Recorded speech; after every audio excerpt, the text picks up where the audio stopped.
tournament, and it is a matchup of gigantic proportion as the Noblesville Millers play host to the Carmel Greyhounds here at Swanson Field in Noblesville. Hello, everybody. I'm Steve Willie, along with Steve Hurst and Ron Qualls, bringing you this action as the Noblesville Millers, and they do look ready to play tonight. Come out onto the football field. And Steve Hurst, let's talk to you first. It's a matchup of gigantic proportions, as I call it. These two always have a matchup of gigantic proportions, but tonight, state playoffs, one loss and you're out, maybe even more significant. That's true, Steve. During the regular season, when these two teams have matched up over the years, it's always a benchmark game. It's a great rivalry over the years, and both teams really come at each other hard. But this one just takes it a step farther because this is tournament, and neither one of these teams want to be knocked out by the other. This is the first time Noblesville has ever played Carmel in the tournament. They've always been different classes, or when they were in the same class, they went in different directions. So this is a first that we're doing on HCTV tonight, and it is a big ball game from that standpoint. It's tournament time, and we're going to see Carmel at their very best.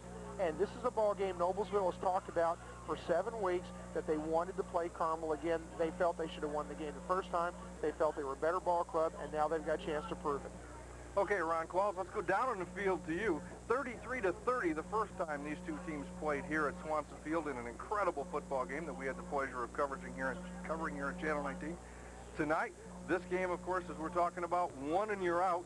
So it means an awful lot to both teams. Obviously, it always does when these two match up. Well, let's talk a little bit, Ron, about the weather conditions tonight. We've got a lot of wind, some threatening weather. What's the field like, and what are the conditions like on the field? Well, you know, it's a little bit like it was last time they played a few weeks back, about 5 weeks ago. It was a little bit windy, a little bit rainy. I don't think you're going to have to worry about Gene Kelly seeing the rain down here. I don't think you're going to have to worry about a Mary Poppins and flying off into the air with her umbrella. It might advance to that situation throughout the ball game. However, right now, it's really not bad. The field's been well taken care of. The grass is kind of high. It's not cut for a short team, so field conditions may not be a factor until later in the ball game. One thing is definitely a factor. Both teams, as we're looking at them right now, Steve Hurst and Ron Qualls, really pumped up for this football game. Both teams appear ready to play. Carmel won the toss, elected to defer, and I think that's a positive move on their standpoint. That'll put their defense on the field first, and Noblesville then will receive, and Noblesville will be going into the wind, going left to right on your TV screen as it's a wind out of the southeast towards the northwest, a little bit of a crosswind. So, this is a game, the first game, you go back when these two teams played first time, Effinger was able to run the football because Noblesville was able to get the ball to grab, check, and Hill against the Carmel cornerbacks. They really picked them apart in a passing game. So that'll be one of the matchups we want to see tonight. We are here now. We're just about ready to go with the start of tonight's game. We're going to step away. We'll come back with the opening kickoff right after this. Number 6 will be kicking off for the Greyhounds. Okay, Jan, you ready? Number 43, John Eppinger. Okay, 5, 4, 3. Sectional semifinal battle, Class 5A style. The Noblesville Millers in the black and gold, Carmel in the blue with white and gold helmets. This one ready to go. Tonight's opening kickoff, by the way, is sponsored by Nelson Auto Sales. For affordable cars, trucks, and vans, see Nelson Crane, 1710 South 10th Street in Noblesville. We're underway. John Eppinger has the football, tries to kick it here near side of the field, and John brought down near the 25-yard line. That's where the Noblesville Millers are going to take over first. The first series of this 5A battle underway. Noblesville with the football. And again, we want to thank Nelson Auto Sales for sponsoring the opening kickoff. Get over and see Nelson Crane if you're looking for a good, affordable used car. 1710 South 10th Street in Noblesville. See that offense, or which way do you want to go starting line? Let's go to Noblesville's offense. It's a reshuffle a little bit this year. Left tackle Joe Webster, left guard Andy Southern, 67. Center is Stason Whitty, number 50. Brad Ray, right guard. Rick Hull at right tackle. Ryan Emerson, the tight end. Back split, now a full house backfield as Shad Hill joins Eppinger and Haskin behind Josh Hall. And John Eppinger from the middle of that full house backfield dives up the left side over the 25. He'll pick up a couple on that first down carry. And this one truly underway for all the marbles, not only in Hamilton County tonight, but certainly in this 5A sectional battle. Noblesville came out and reshifted to an unbalanced line with that belly offense. Eppinger has had success against that with him. We have Josh Hall at quarterback, Shad Hill the flanker, Corey Grabchak on a sprained ankle at split in, and Justin Haskin the fullback along with Eppinger at tailback. And an I formation for the Millers this time. Eppinger the ball carrier. He is smothered behind the line of scrimmage. Breaking through for the Carmel Greyhounds, number 79, B.J. Hammer, a junior, 6 foot, 195 pounder. And B.J., I don't know how he looks down there on the field, Ron, but he looks bigger than 195 pounds.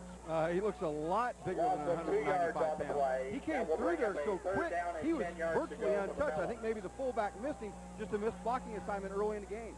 Well, we're going to see Noblesville be a little conservative early in the ballgame because I think turnovers are a real focal point in this ballgame. When Noblesville's been beaten, they've had a lot of turnovers, so they don't want to get in that mode right off the bat. Haskins slips as he tries to go in motion. The handoff to Eppinger. John will get up over the 30 near the 32-yard line. He's going to be stopped about 4 yards short of a first down.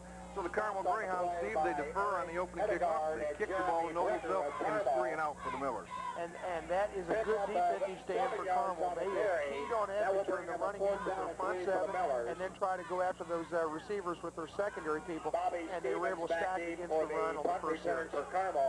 Interesting first series, though. We didn't see the same formation twice in a row. We saw a trade tight end go from one side to hit an unbalanced line. We saw an I-back set. And we saw Eppinger on the run. I think we're going to see that all night long with Eppinger running the football. Punt is fumbled, and I believe it is recovered by the Noblesville Millers. It is. Noblesville recovers right at midfield. The first break of the game goes to the Millers.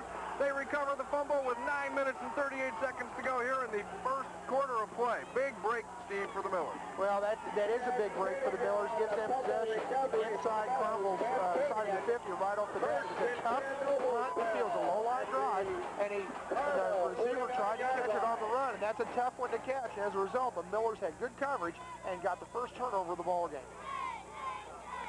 And if not, that would have been a very, very short punt, putting Carmel in great field position. It's a good thing that was a fumble if you're a Noblesville fan. Haskin goes in motion to the far side. Eppinger, straight dive up the middle. John Eppinger, 6-yard pickup, maybe a 5. He's going to set up 2nd and 5 for Noblesville. John off that big left side of his offensive line. Defensively for Carmel, they start the same 11 people they started the third game of the season against Noblesville. Defensive front, the 2 tackles are number 65, Nick Masig and Scott Kaminsky. And let's go to the other side on that. And we'll get him after this play, Steve. 2nd down and 5 for Noblesville.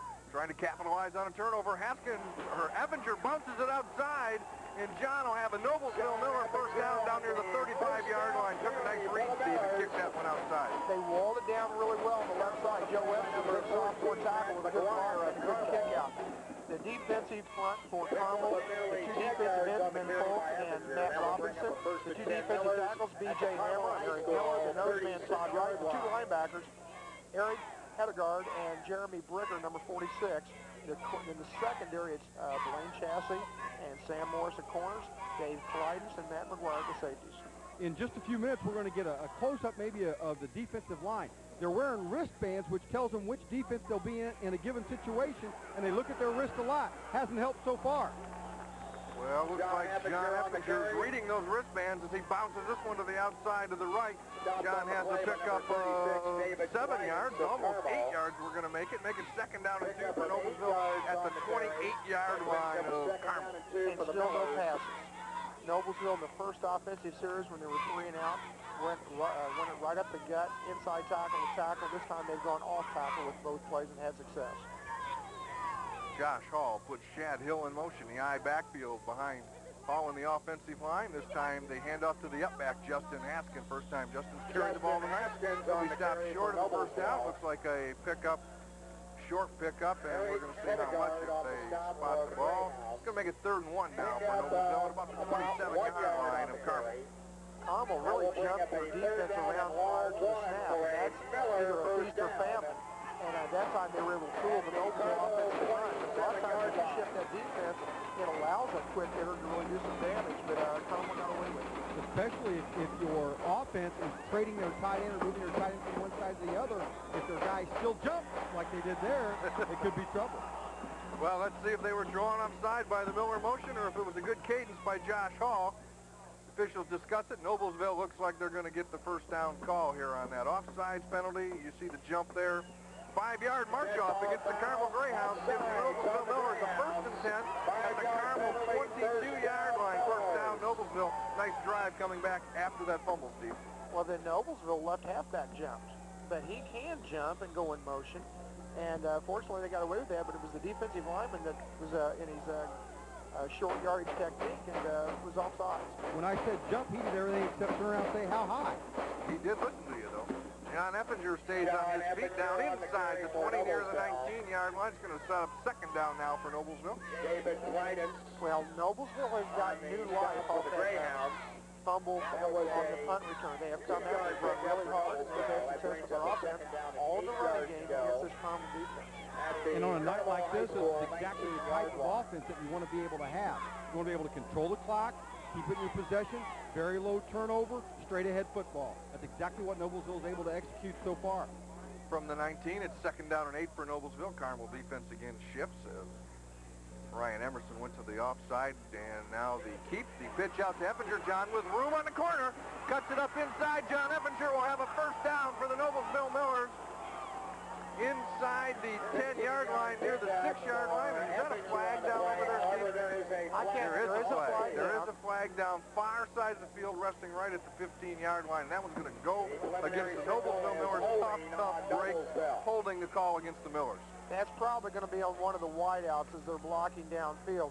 They're going to get some of that. We'll watch it. I don't know if we can. I'm trying to pick up downfield. Yeah, we can see a holding from one of the receivers where they're calling that. They're just up there and they're chicken fighting with them. They're not getting away and letting them make the cut. And that's a penalty. So it's not as devastating a penalty as you thought because it was downfield, so they still get that yardage. A great way of attacking. They're coming inside, and then boom, they bounce that option to the outside.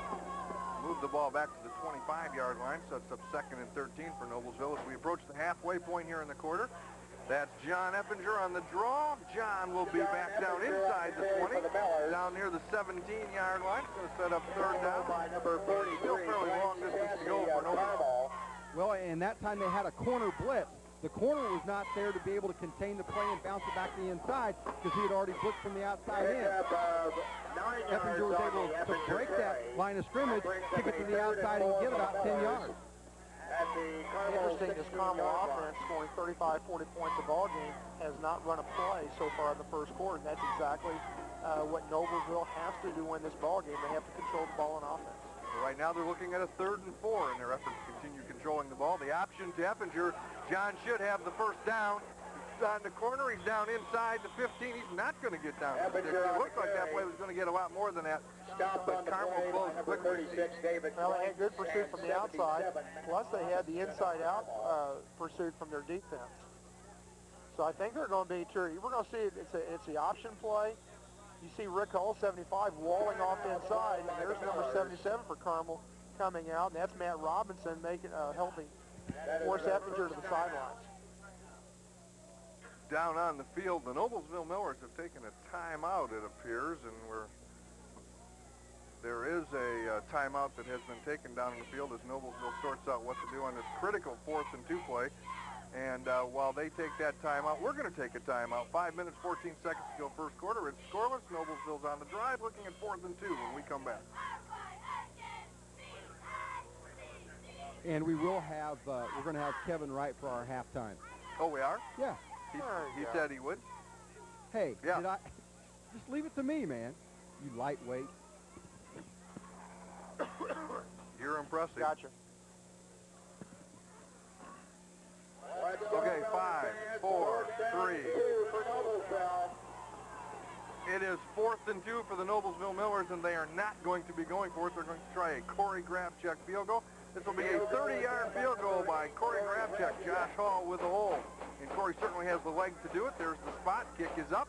And the kick is no good. No good. Wide to the right. That one looked good from our angle, but the officials say no good. Wide to the right. So the Miller drive stalls out. Grabchuk just misses the field goal. And for the first time tonight, Steve, as you were talking about a minute ago, we're going to see the Carmel Greyhound offense on the field. Well, that's very good offense by the Millers. They control things. They're playing with a great deal of emotion right now. You just see it in the stands. You can see it on the sidelines. And here's that Corey field goal. It all looks pretty good. He just pushed it to the right a little bit. And what you hope that field goal attempt that went awry does not hurt the emotion from Noblesville after having a great drive down the field. You hope they can continue that emotion on defense. Well, we're going to find that out right now from the 20-yard line. First play of the game, Lawhorn, the ball carrier, and he stopped at the line of scrimmage, but with his strength, keeps going and picks up about 2 yards as he bounces off a couple of would-be tacklers for Noblesville. Second down and 8 for the Greyhounds. Now the Carmel's backfield, we're going to have Clay Walters, a senior. Here's we see Lawhorn coming up. Hand off to Clay Walters. Lawhorn is a 248-pound senior fullback, and he can drag you a few yards before the Millers get up there. The running back is 24, Gabe Clemens. The flanker, 25, Bobby Stevens, and split in number 17, Jeff Wells. Wayne Katulik, one of the Millers, in on that stop. Second down and 8. That's Clemens with a handoff, and Gabe's up to the 25-yard line. It's going to set up third down and 5 now as Noblesville not giving up big chunks of yardage here, at least in these first few plays. Both teams are conservative from the standpoint they want to run right at that opposing defense and see what they can do, see what adjustments they've made from the first ball game.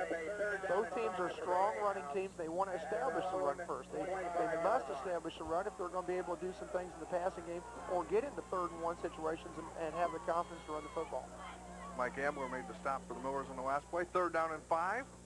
Walters rolls right, has some room, cuts it up, and Walters is going to have a big gain up over the 40 near the 42-yard line. First down for Carmel at that spot. Good blocking, Steve, at the point of attack, and Walters took off and got a big first down for the Greyhounds. Let's take a look at this. You see Clay Walters, and he can run. It looks like it's a run pass, but I'm not so sure it's not a run all the way. Lawhorn with a nice kick-out block, and Walters gets the yardage. That's one thing we did not see earlier. That's a new play that they've thrown at Noblesville, and that's the quarterback keeper on the sprint out. And with as many options as they have to go to, Lawhorn, Clements, if Walters, in fact, continues to run the football like that, they're awfully dangerous. That's Clemens, the ball carrier. He dives off the right side for a pickup of about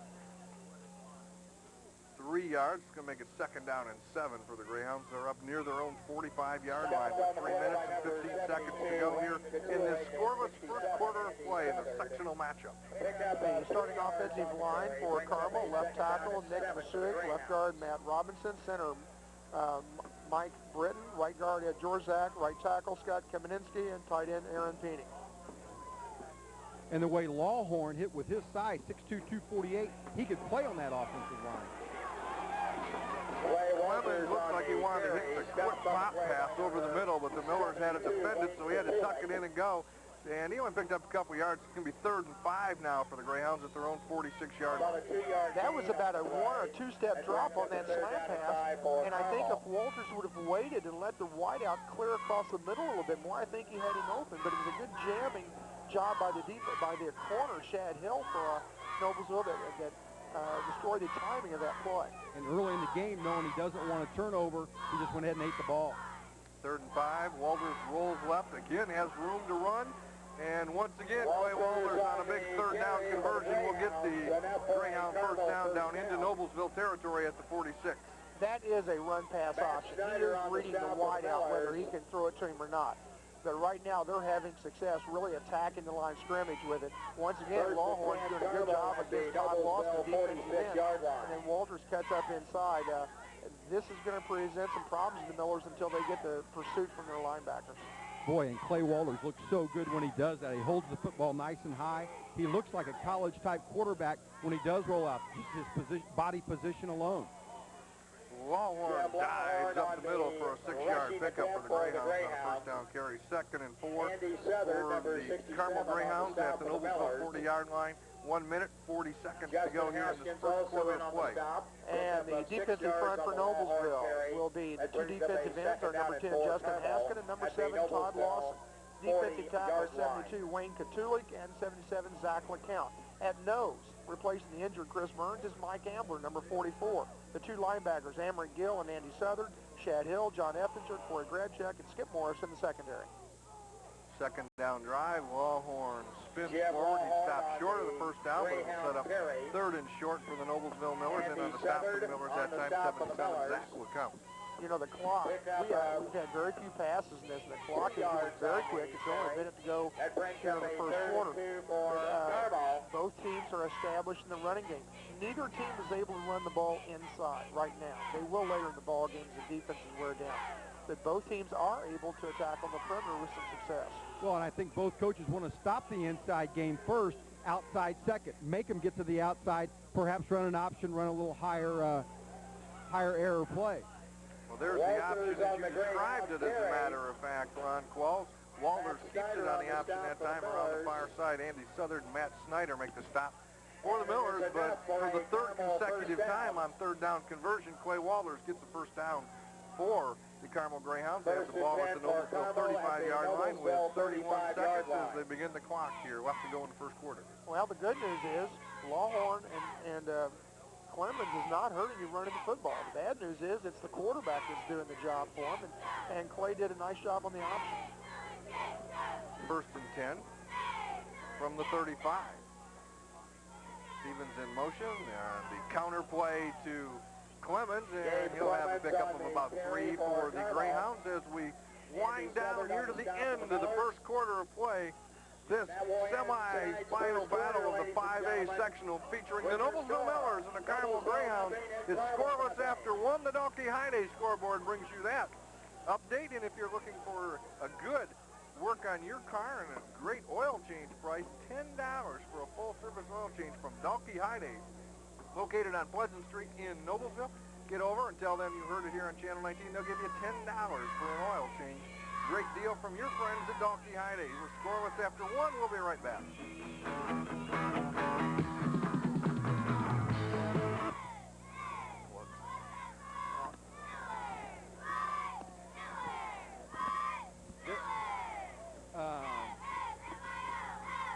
Hurt. Take a look and see. They're taking Rick Hall out of the game sometimes defensively and inserting Corey Grabchuk.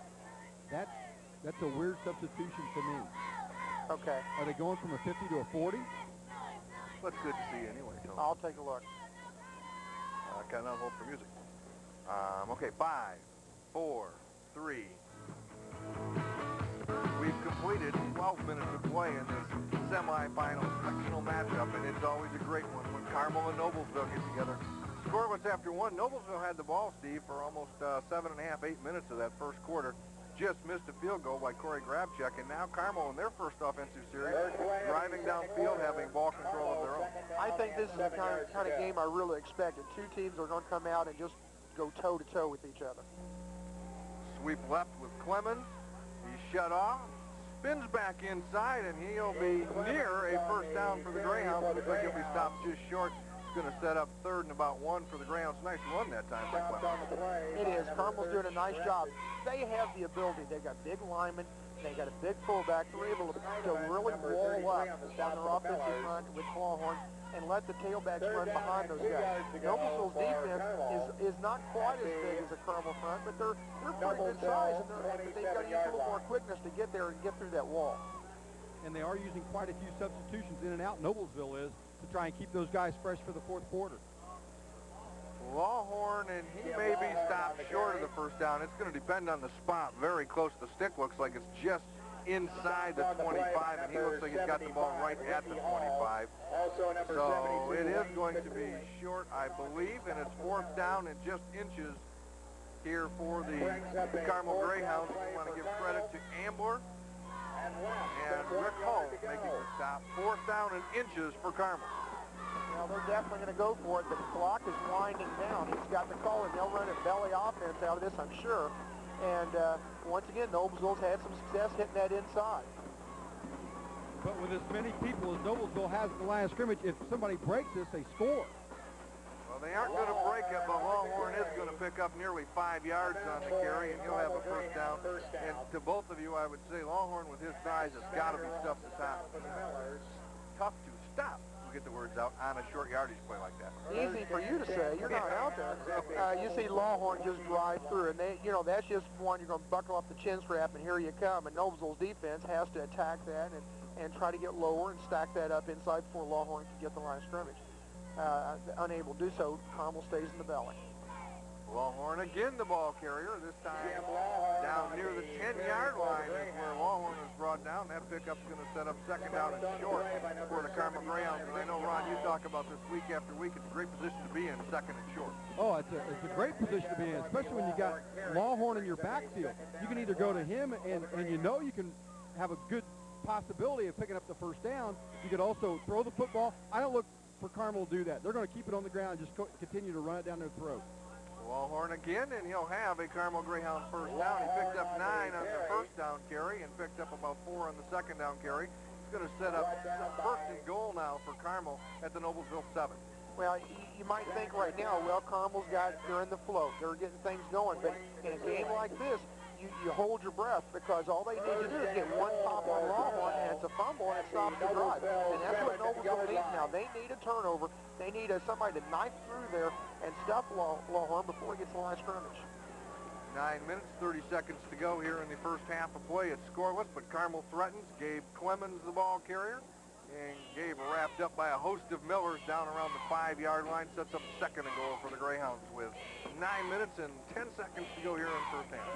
That was a little complimentary trap play where they faked a Lawhorn and come back to Clemens on the inside. And Noblesville did not have any success against that the first time they played. This time they stuffed it pretty well. I think I just keep it in Lawhorn's hands.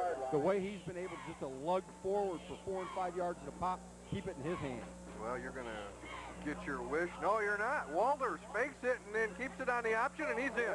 The Carmel Greyhounds strike first in this sectional battle with 8 minutes and 48 seconds to go on the option. Clay Walters, the quarterback, who's hurt the Millers so far with his running tonight, puts it in from 5 yards out, and Carmel's on the board. It almost looks like he had trouble getting out there. One of the Millers had a hand on him. Another one hits him about the 2-yard line. But Clay at 6'5" can run, and he was able to drive his way through. A very well executed drive by Carmel, all running plays, just as Noblesville only ran the ball. And here's two teams that can throw the ball really well, and nobody's put it in the air yet.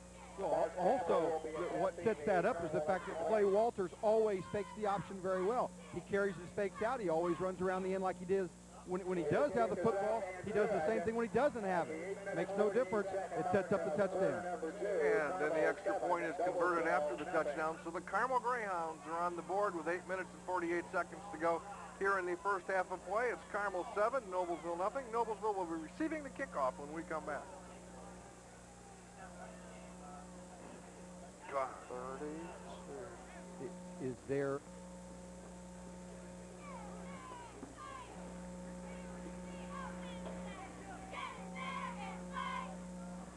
I don't care what you ask him. I just need to talk. And it could be interesting to hear from him if he's willing to talk. Yeah. Jan, you giving me music? Well, you can ask him, say, is this game going to how you thought it was going to be? I mean, it's two running games. They're feeling each other out. I didn't know if your sponsor had a tie-in No, or not. no tie-in. Here we go. 5, 4, 3.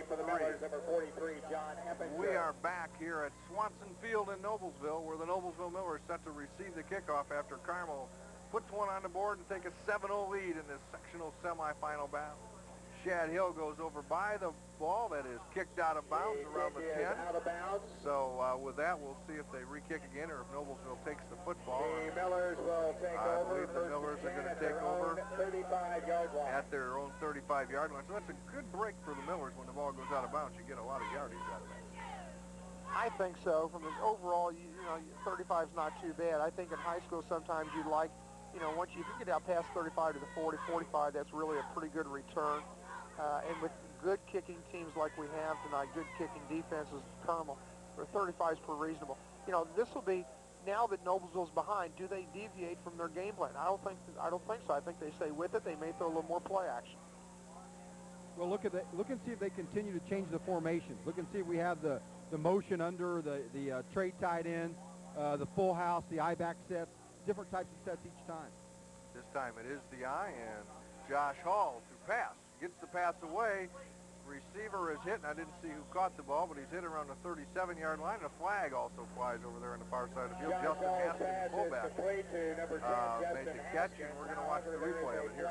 And that flag is downfield. That might be a defensive holding. I'm not sure. Justin Haskins comes out of the bootleg on first down play. Good play. And Justin makes it. Well, I'll tell you, it looks like Rick Hull's downfield. They're going to wave it off. Okay. Has been waved off. So the play will stand. Noblesville will have the football where? Let's see where they're going to spot it. Looks like he only picked up about one, so we're going to make it second down and 9. Yeah, I want to go back to that Carmel Greyhound touchdown drive. You guys have been talking about it being all run and all run. That last touchdown drive for the Carmel Greyhounds, 17 running plays, no passing plays. They started at their own 20, chewed up 8 minutes and 21 seconds off the clock before they put it in the end zone. Boy, Coach Belden is after the official that ate the flag. I think they're wanting either a lineman downfield or an offensive interference push-off or something. Well, actually what the penalty was, it was an interference penalty, a defensive interference penalty, but they're waving it off because the ball was caught behind the line of scrimmage. Pass over the middle is almost picked off, thrown behind the intended receiver, Shad Hill, and that's going to set up 3rd down and 9 now for Noblesville. In the first ball game, Shad Hill and Corey Grabchak ate the cornerbacks alive. They just owned the cornerbacks of Carmel. And now, now they're wanting to get the ball to Shad again. And you see a lot of white jerseys across the middle. Josh forced that a little bit. But that's something that, we'll want to see. The fades, the outs, the curls that the Noblesville wideouts can run against this Carmel defense. Can they stop it? They did in the first game. But once again, they want to run the ball first and then set that passing game up. But as aggressive as they are, you also want to think about screen passes. You want to see if you can get a dump off to Effinger, maybe in a flat somewhere, and just get it over in the flat. There you go. Well, you made the call, Ron, but the Carmel Greyhounds were ready for it. They faked it one way to Effinger, went back to the far side of the field to Haskin, and he was stopped right there as he caught the ball. Number 46 for the Carmel Greyhounds, Jeremy Bricker, made the stop, sets up 4th down now and about 14, and the Millers will be forced to punt. Pretty good play call because everybody knows Effinger's going to touch the ball on 3rd down, so Josh Hall fakes the screen pass to John on the left, then comes back to Josh Hall on the right, but Carmel had it defended on the right as well. Well, and they also ran Effinger down over here and tackled him anyway because he was behind the line of scrimmage. Effinger didn't like that. He retaliated, went back and pushed the kid. The official said, that's enough. Next time it's a penalty. Lawson's punt, high punt, excellent punt. Drives Stevens back to the 30. And he's corralled right there. He'll be brought down at the 31-yard line. Good coverage and an excellent punt by Lawson.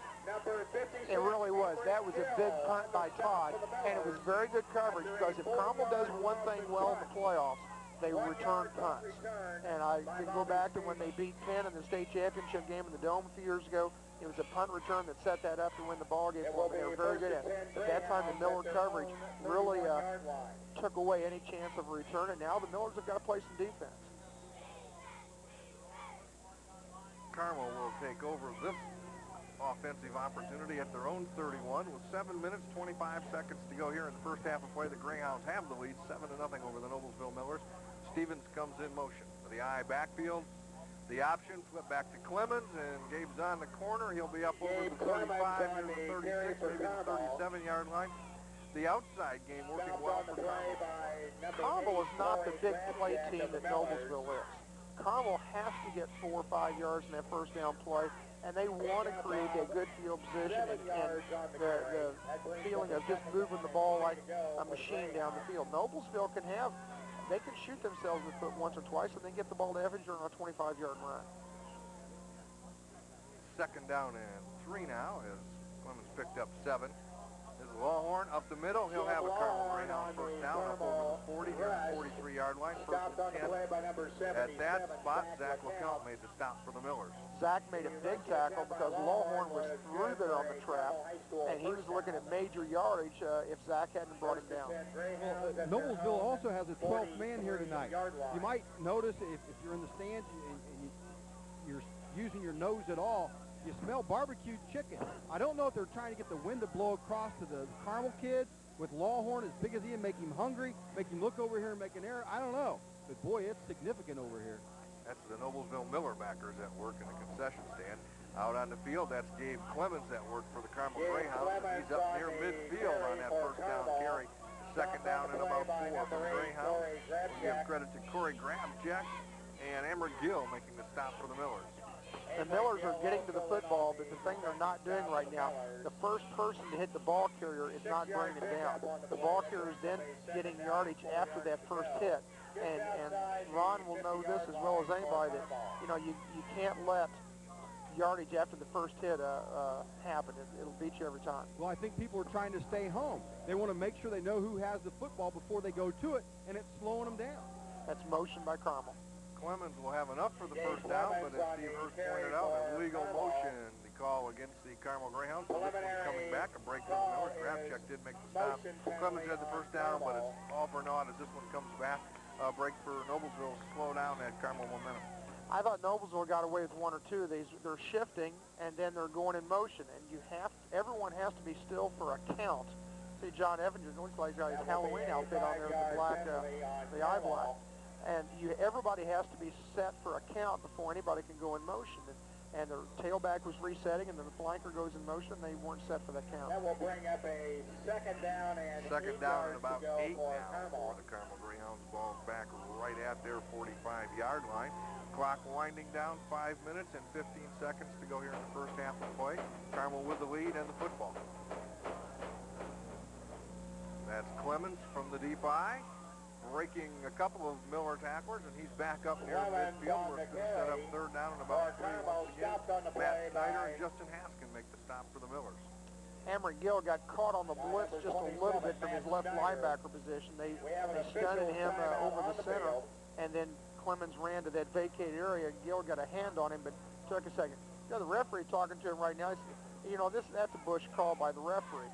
You tell me, okay, coach, you got to stay on the sideline. But, you know, you almost never call that to begin with. And coaches never stay on the sidelines anyway.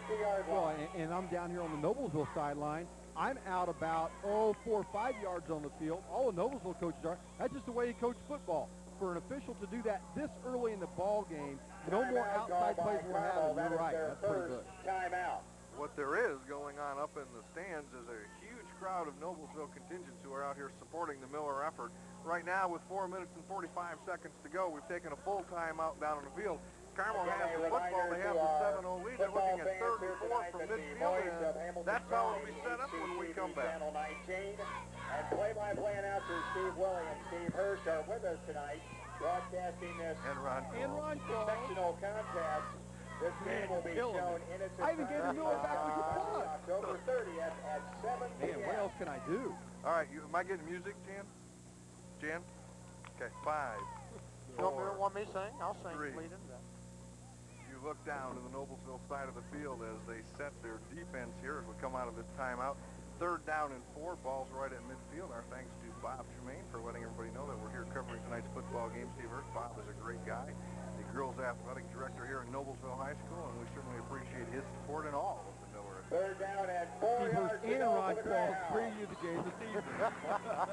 Ron Hoot, 3rd and 4. Big play at midfield. Walters back to pass, got a man, Clemens, wide open, and he dropped the ball. Gabe Clemens had an open field in front of him and took off a little bit early, dropping the ball, setting up 4th down in a punt situation. And as we watch this replay, Steve, I just want you to picture your eyes coming off the football like Gabe's were here. Oh, that ball's coming right in there. He's got it, and he looks to run with it before he can't.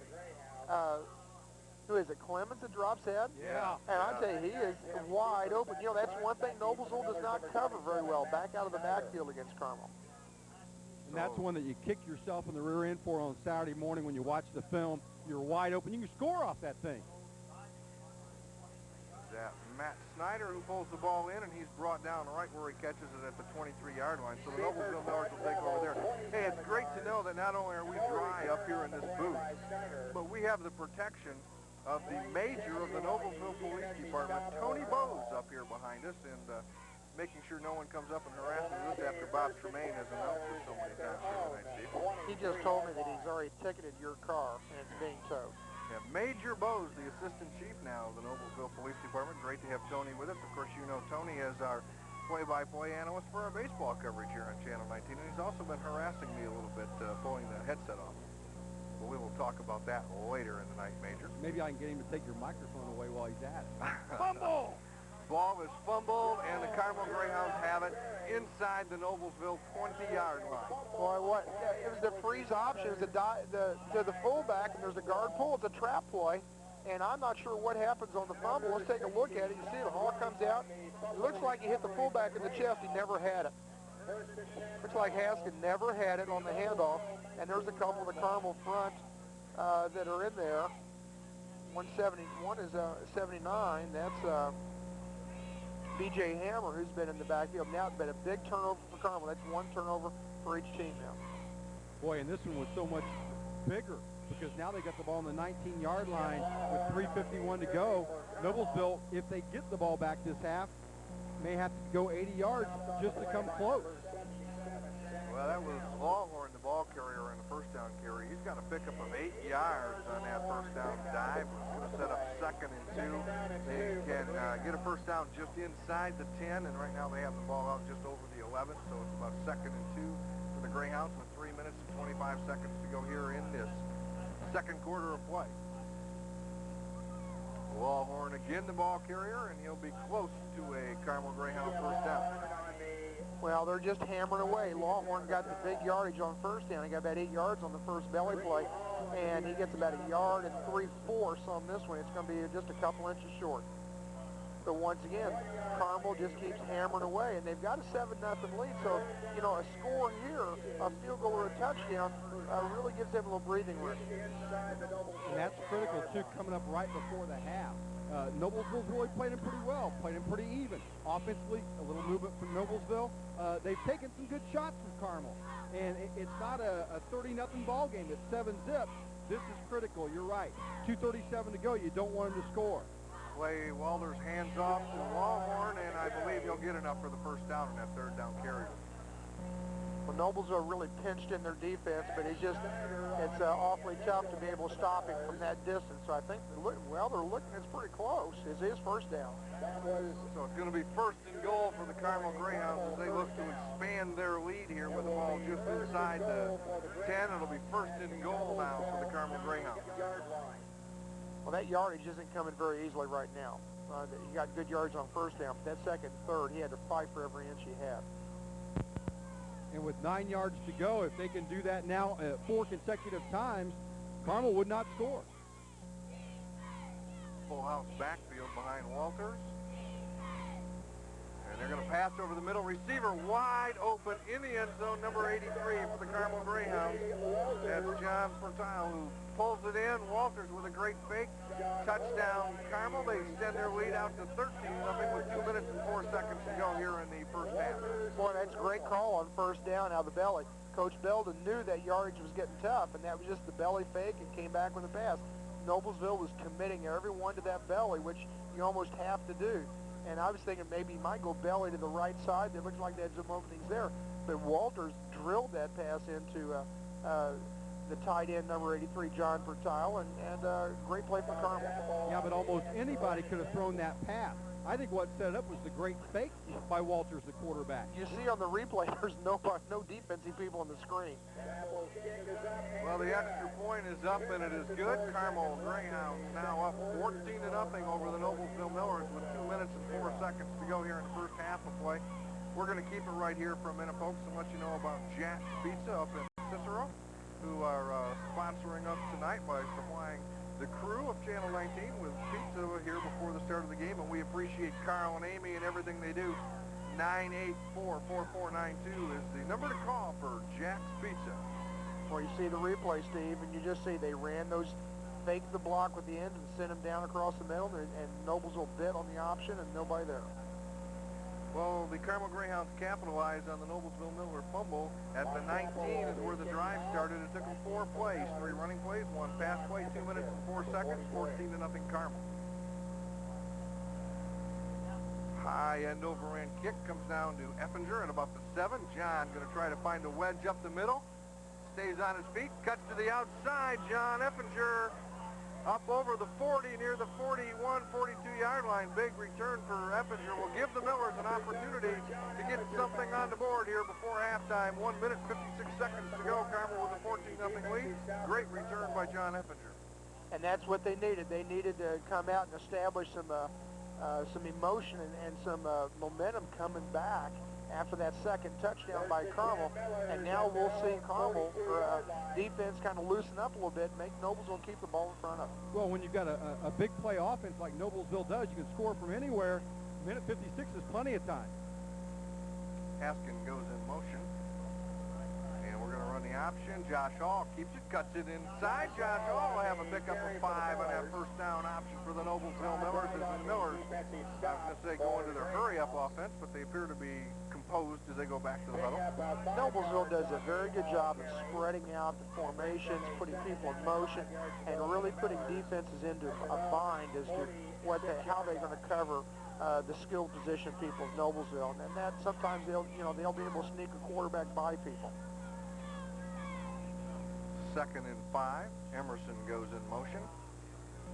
And on the handoff in the deep eye to Eppinger, but the Greyhounds were ready for that one. They dropped John for a 4-yard loss. They're going to set up 3rd down and 9 with 1 minute and 7 seconds. Clock continues to run here before halftime. Well, that defensive front is not fooled. They're going to key on Eppinger first and then pass second. And that time BJ normally would be going after the quarterback in a pass rush situation, but he was able to see Eppinger and redirected inside, made the play. And he was so quick, nobody even got a hand on it. Pass to Hill. Shad not able to pull it in. That's going to set up 4th down now and about 9 for Noblesville. And they're going to be forced to punt the ball away here with 43 seconds to go in the half. A great defensive stand by the Carmel Greyhounds. Carmel did a nice job. Zone defense playing inside-outside on Shad Hill. You see the strong safety sitting on the inside. If Shad would have caught that, he'd have lost his head as he'd been attacked by that strong safety, and as a result, the ball wasn't complete. Yeah, major alligator arms. It was right on the money. If he'd have kept the arms out straight, extended, he may have had that. Instead, he pulls them in, incomplete pass. That sets up 4th down. Todd Lawson does an excellent job pulling in a high snap. He gets the punt off, and it's not going to go for big yardage, but Todd Lawson may have saved the day for the Noblesville Millers pulling in that high snap. Well, the Noblesville coaching staff wants a roughing the punter on that, and I don't think so, because when Todd took the high snap, he got out of his normal punting situation, like you see right there, and now he's off to the side a little bit, and the guy does ram him, but I think once you're out of your normal punting, then I don't think that's going to be a penalty. Yeah, but even though that was a bad snap, he was able to handle it without going out of the realm of reality. He was able to take it with one hand, recover, and get the punt. I don't know. I can go either way. Gray area call. Well, the Millers did not get the call right now. Carmel, with 42 seconds left, has the ball near midfield. Walter's under pressure. He's going to go down. Nice defensive pressure by the Noblesville Millers. Zach will count in on the stop for the Millers. Sets up 2nd down and about 11 for the Greyhounds as the clock winds down. 25 seconds to go here in the first half. Walters initially has time to throw, but there's nobody open. The secondary did a great job, and there you see the outside pressure caving in and making the sack. And I'm trying to see who that is. That looks like might have been Zach LeCount made that tackle. Yes, it was LeCount. 2nd down for the Greyhounds. Walters on the draw, and it will go for big yardage. Not quite a first down, but close to a first down. And the ball carrier that time, Shannon Polk. He's brought down by Andy Southern up near the yardstick, so he's very close to a first down. The Greyhounds take a timeout with 2 seconds left to go in the half, and we can all assume that Walters is going to let one fly towards the end zone. Well, the official made a first down call, and I don't think it's a first down because they've got it marked like 3rd and short, and the referee looked at it and gave the first down, but it's not. So it's going to be a 3rd and 1 or 2, but that's irrelevant because there's only 2 seconds left. Carmel has time for one play, and they see their receivers come in now for the fullbacks and some of those guys, so they got the fleet guys in there. We may see Hail Mary play on this, Steve, but once again, the Noblesville defense has held them in check here in this last minute or so, and now they just got to knock this pass down, and they'll get out of this half. 2 seconds to go, final play. Walters from the shotgun, 2 wide out split here to the near side of the field. You see him on the lower half of your screen, one to the far side. The officials down here also on the near side of the screen having a little discussion as we set up these last 2 seconds of play in the first half of this 5A sectional semifinal battle between the Millers and the Greyhounds. And oh my goodness, bad snap. That could have been a disaster. Walters lets it fly. Grabchuk is over there, and Corey Grabchuk does a nice job playing center field for the Noblesville Millers, knocking down the final effort of the first half. And we're going to try, if we can, Ron Qualls is going to try to catch up with Coach Kevin Wright and get some halftime comments from him. So stay with us here for a minute, folks. We'll see if Ron can catch the coach, and it does look like he's got him. Let's go down to Ron Qualls. I'm here with Kevin Wright. Kids played pretty tough there for the first half. Good drive there in the first quarter. Anything that they've done different? They're really jamming us inside defensively, and we're going to have to start taking the ball to the outside and throwing the ball a little bit better. We're getting control too much up front. We've got to start getting something going offensively, and defensively we've got to be able to find an answer to Lawhorn and stop him off tackle. He is alone. It looks like you just need to get more guys on him. Well, we're trying, Coach. Okay. All right, thanks. Good luck, Kevin. That was Kevin Wright. I tell you, down here, it's tough at the end of a half when you give up 6 points or 7 points like they just did. That's a tough situation. I appreciate Kevin giving us a few minutes there. Yeah, we all appreciate Coach Wright stopping by to talk to us. We know he's got to get into the huddle. We want to take a moment here before we break away to let you know that halftime report from Coach Kevin Wright has been brought to you by Mid-State Truck Equipment of Fishers. Mid-State features Boss snowplows, Grotech and Heinecker salt spreaders, and WeatherGuard for your van and truck equipment, Steve Hurst, and you probably need that. Mention Channel 19, and if you're going to buy a snowplow this year, go over to Mid-State, mention Channel 19, get $100 off your snowplow. We want to thank Tim Bratton and the crew at Mid-State for sponsoring that halftime report with Ron Qualls and Coach Kevin Wright. And right now, we're going to step away for a halftime break of our own. We're halfway through this semifinal matchup between the Millers and the Greyhounds. The Greyhounds on top 14-9.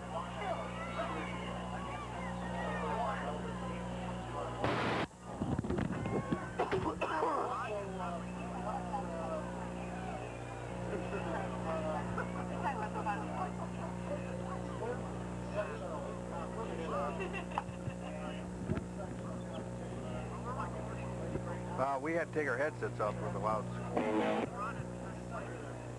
Well, I hope he turns it on here. We don't get that when we get going here.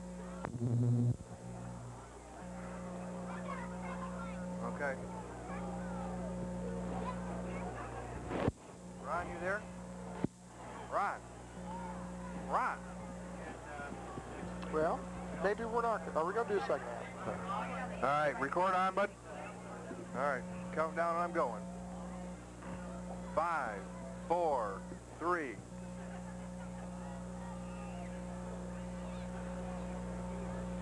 Da da da da da da. That won't be helping.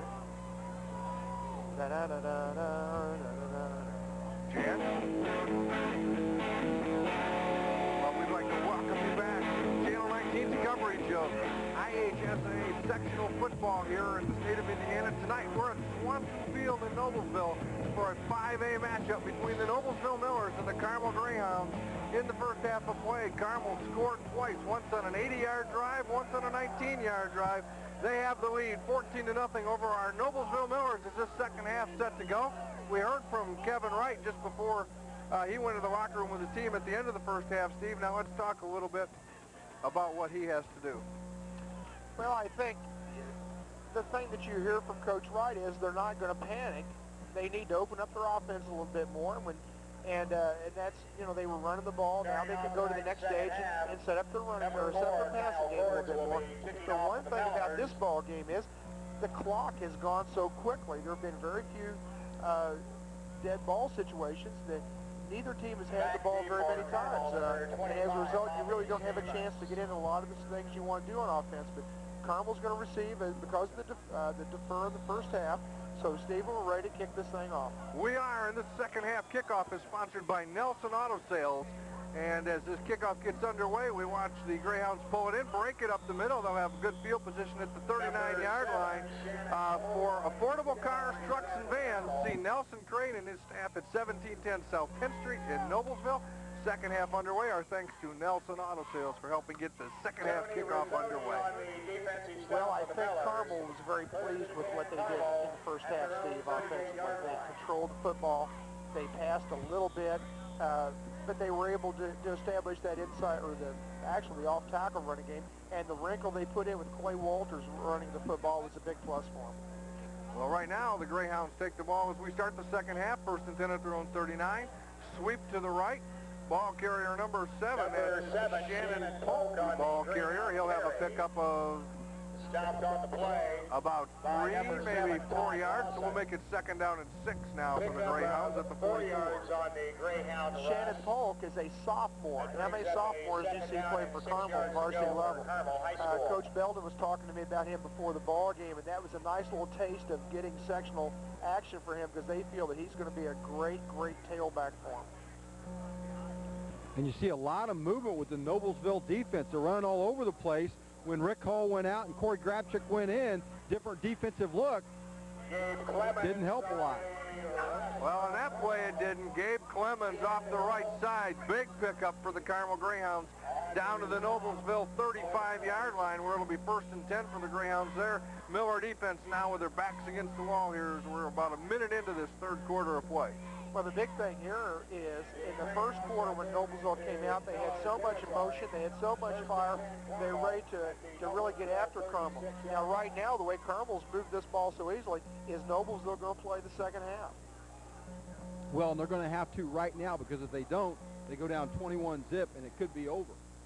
Again, Clemens, the ball carrier. He stopped for a very short gain that time. Pickup of 1, 2nd down and 9 for the Greyhounds at the Miller 35-yard line with 10 minutes and 45 seconds to go. Clock still moving. Andy Southard made the stop for the Millers on that carry.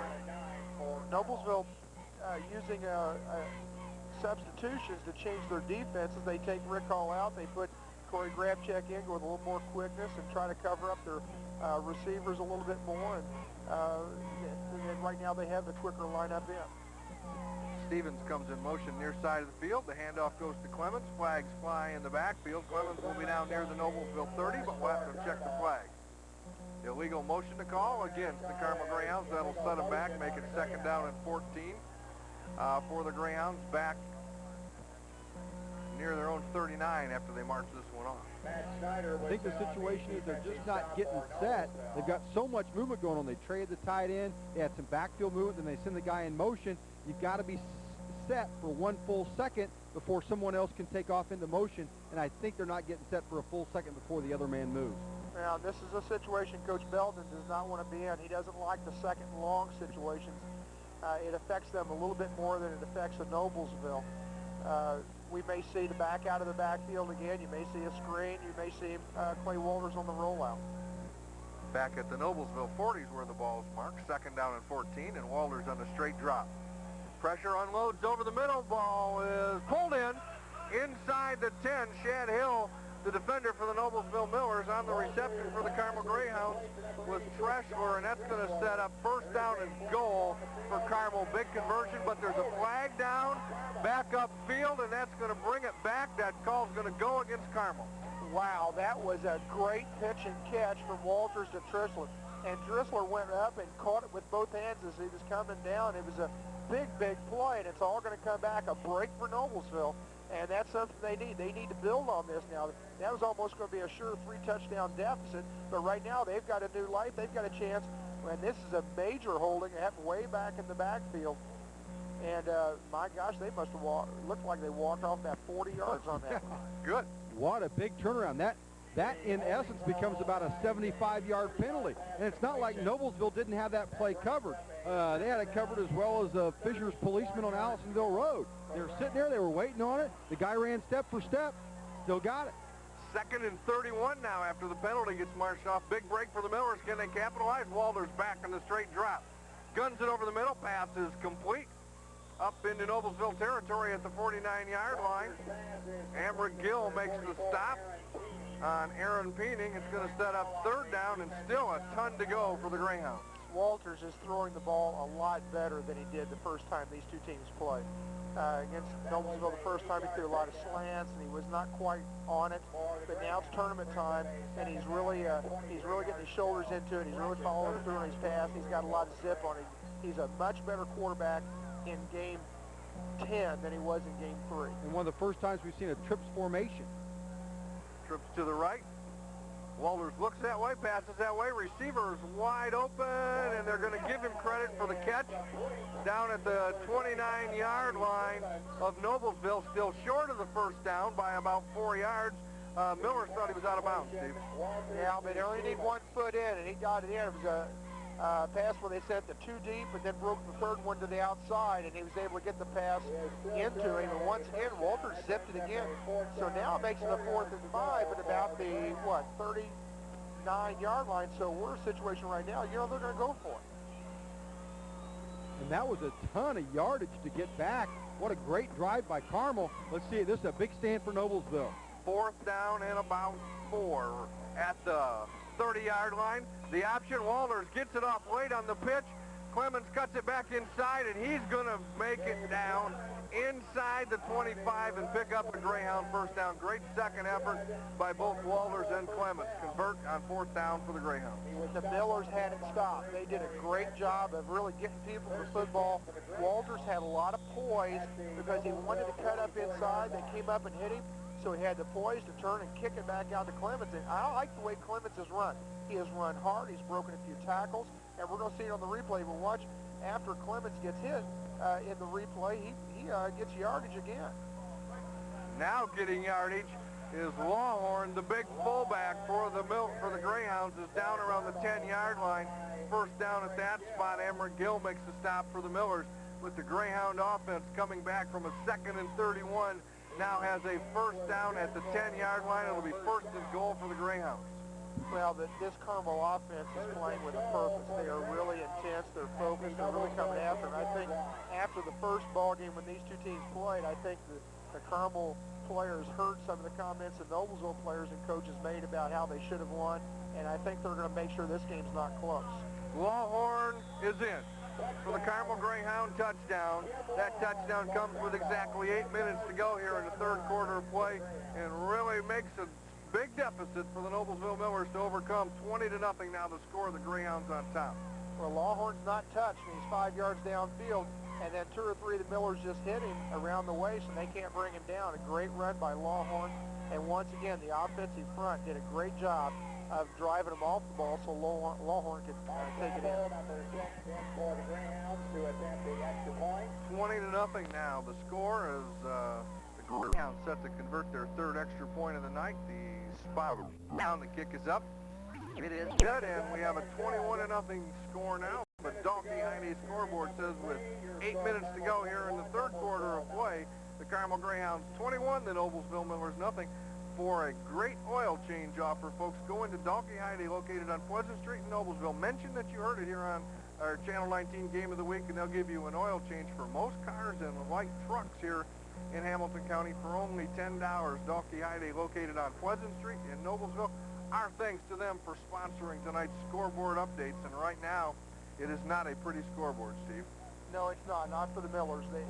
They've got to get the fire back, and they've got to be able to reestablish that momentum that they had in the early part of the ballgame and get their offense going, because they're in a hole right now. We're set to kick it off, recapping that Carmel drive as we watch the kickoff. And that's going to go out of bounds. We'll recap the Carmel drive when we reset the Miller offense. They'll start at their own 20 with 8 minutes to go here in the third quarter, 20-1 to nothing. Carmel, we'll be right back. Jan, did that help the hum? Negative. Pull it out real quick again. Pull it out real quick again. It is out. Now it's in. We're gone completely. We got to come back. 5, 4, 3. The Noblesville Millers with the football, trailing 21-0 as we're ready to go here in the third quarter of play.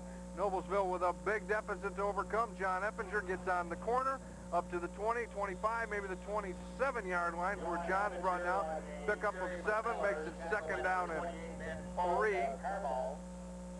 for the Noblesville Millers. Well, the Noblesville's wanting to open up their offense a little bit, but still they can't take chances and create another turnover situation, this kind of thing.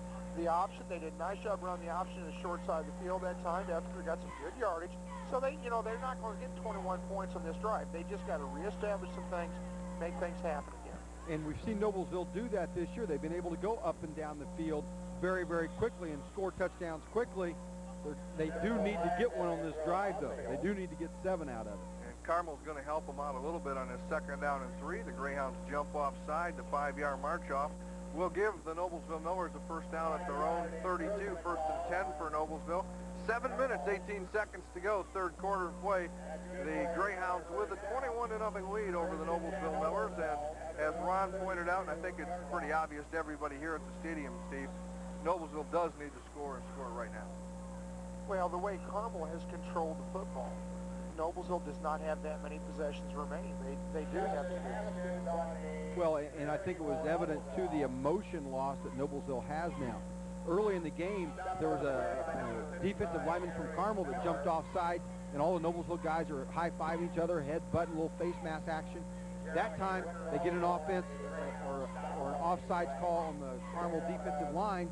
Nobody jumps up and down. The emotion's gone. They need a big play to get them not only back in the ball game on the scoreboard, but to get their heads emotionally back into it. Justin Haskin carried the ball in the last play, picked up about 2, second down and 8 for Noblesville.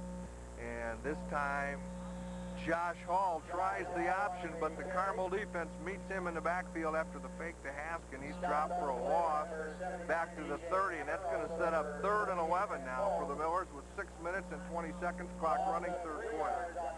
Well, there have been times this year when Noblesville shouldn't have gone into the half because their third quarters have just killed them. And, you know, they're getting on the verge of that situation right now. There's just not much life in their offensive unit right now. A big play for the Millers. It's 3rd and 11 at their own 30. Josh Hall on a straight drop. Looks right, throws right, pass underthrown to John Eppinger, incomplete. That sets up 4th down and 11. And the flag flies late. We have a battle in the backfield with Haskin involved. Ron, you saw it. What happened? Well, the Carmel defensive player hit the quarterback late. There was no call made, and I didn't really see who the Noblesville player was who retaliated. He saw that somebody was picking on his quarterback. He didn't like it. He went up and nailed the Carmel kid. He got caught. A lot like the same thing happens in basketball. First guy doesn't get caught. Second guy does. I think that's what happened here. Well, you can see it on the screen, and it's Justin Haskin blocking with that, and Haskin grabbed the kid. It was kind of a cheap shot by Haskin, and I think Southern came in and finished him off. There may be, that is would be open to an ejection from the ball game. Well, it moves the Millers back to their own 15-yard line. Now, the yardstick on the far side says still 3rd down, Steve, and I would assume it should be after the play. Should be after the play, so it should be 4th down, and I think the officials are going to discuss that right now. We're going to watch it. There you see it. Oh, yeah, Southern definitely came in and popped the guy who was on top of Haskin.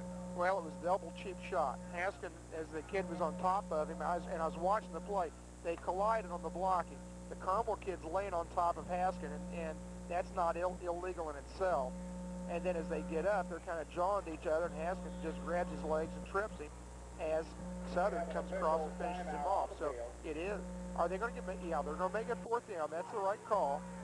So it's lost it down because it's after the fact, but that's just Noblesville. You know, they're frustrated right now. They've lost their poise, and it's cost them.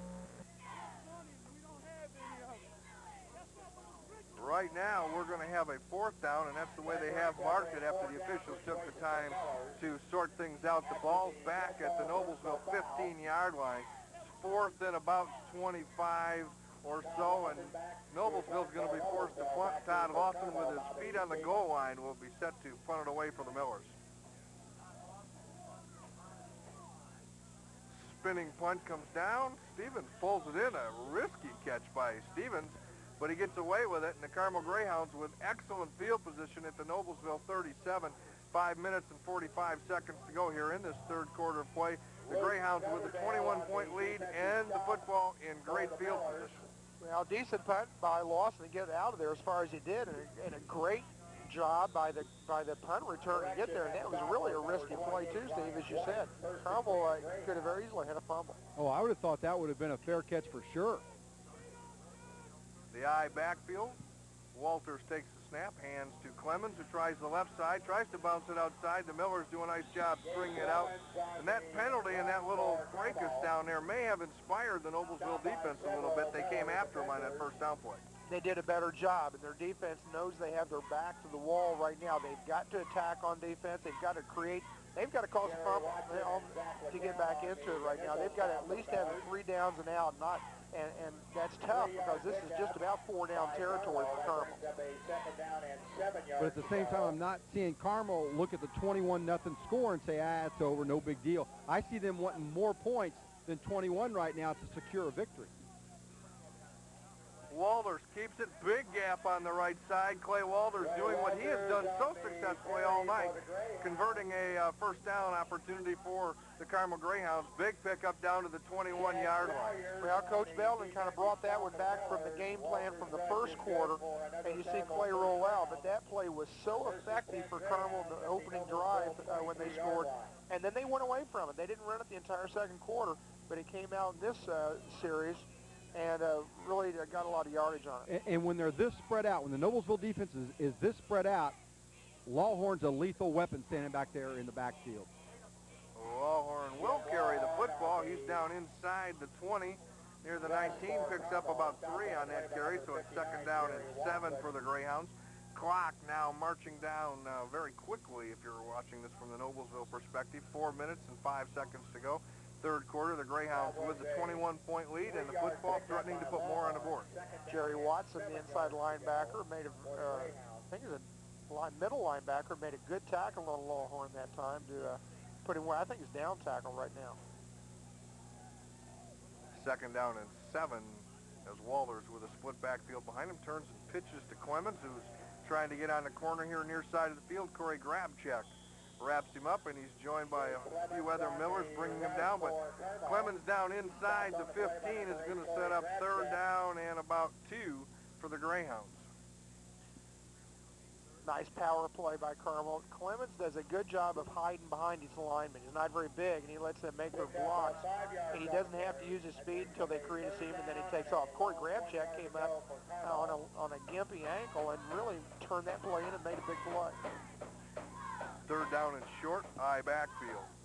Lawhorn and Clements, the fake to both. Walters with an open receiver, touchdown. Aaron Peoning pulls it in, wide open, breaking free over the middle. Carmel's got another one on the board, and they've really taken command of this football game here in the third quarter. With 3 minutes and 2 seconds to go here in the quarter, 27-0, the Greyhounds over the Millers. Nice play. There's a play-action pass. There's a bootleg off from Clements, and Peoning is just on a foot race to the corner of the end zone. You're going to see it, number 44 on the left side of your screen, and he's got the whole side of the field to go to, so Walters just has to wait till he breaks open, and he's being covered by Matt Snyder, the strong safety, and Snyder just can't stay with him. So for the fourth time tonight, the Carmel Greyhounds attempt to convert the extra point. The snap is good, the hold is good, the kick is good. The Carmel Greyhounds now with 3 minutes and 2 seconds to go here in the third quarter of play have increased their lead 28-0 over the Noblesville Millers. We're going to step away and let you hear from some of the great people here in Hamilton County bringing you our coverage tonight. We'll be right back.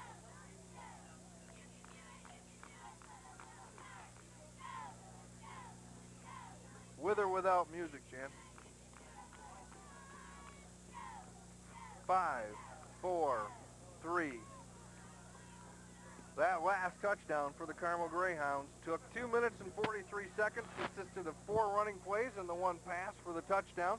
They started at the Noblesville Miller 37-yard line, 28-0. Now the Millers in a 4-touchdown deficit hole as we get to go with 3 minutes and 2 seconds here to go in the third quarter. And that was a touchdown I think that Carmel thought they had to have. With Noblesville being a big play team, 21 points may not have won the ball game. They needed the other touchdown. That could have been it. That's Matt Snyder, breaks it up the middle. Matt Snyder up over the 30 near the 35, 36-yard line. Nice return for Snyder after bobbling the kickoff. And a little bit of life for the Noblesville Millers as their offense comes on the field. They need to score, and they need to score quickly.